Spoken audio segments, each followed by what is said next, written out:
Հայ ազգային կոնգրեսի ու Բարգավաճ Հայաստանի միջև առաջացած տարակարծությունները այժմ հաղթահարման գործընթացում են, այսօր Ազատությանը փոխանցեց կոնգրեսի մամուլի խոսնակ Արման Մուսինյանը։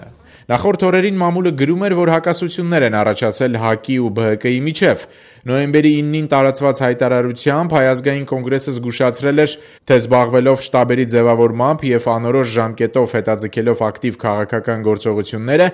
Բարգավաճ Հայաստանը կարող է ճակատագրական սխալ թույլ տալ, քանի որ իշխող վարչախումբը այդ ժամանակամիջոցը կարող է օգտագործել սեփական ուժերը առավելագույնս մոբիլիզացնելու եւ շարժման ներսում պառակտումներ առաջացնելու համար։ Հաջորդ օրը Բարգավաճ Հայաստանի մամուլի խոսնակ Տիգրան Ուրիխանյանը հանդես եկավ պատասխան հայտարարությամբ, թե ՀԱԿ-ը իրավունք ունի ինքնուրույն կազմակերպել ցանկացած զանգվածային միջոցառում, ցանկացած վայրում եւ ցանկացած պահի։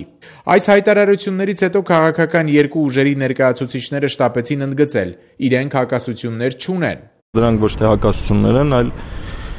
տարակարծություններ շարժման մարտավարական ընթացքի վերաբերյալ, որոնք հաղթահարելի են եւ մենք հրապարակային դաշտում բաց, ազատ, նույնիսկ դա քննարկել ենք։ Գիտեք, մեր հայտարարությունը Հայ ազգային կոնգրեսի, որ արվեց, որտեղ նույնպես նշվում էր մեր պատկերացրած մոտեցումը, եւ սա շատ նորմալ բնականon գործընթաց է, մենք հասարակությունի ժողովրդից ըստ էության ոչինչ չենք թաքցնում եւ այն մարտավարական տարակարծությունները, որոնք առկա են, դրանք այժմ արդեն իսկ հաղթահարման գործընթացում են։ Հաղթահարման գործընթացում են, կարող ենք ասել, որ առաջիկայում կհայտարարվի նոր հանրահավաքի օրվա հետ կապված, թե ցանկացած որոշում համաժողովրդական շարժման որևէ միջոցառման կամ գործունեության վերաբերյալ կհայտարարվի նման որոշում կայացնելուց հետո։ Այժմ քննարկումները ինտենսիվ կերպով ընթանում են։ Մուսինյանի հետ այսօր խոսեցինք Հայ ազգային կոնգրեսի հանրապետական խորհրդի նիստից հետո։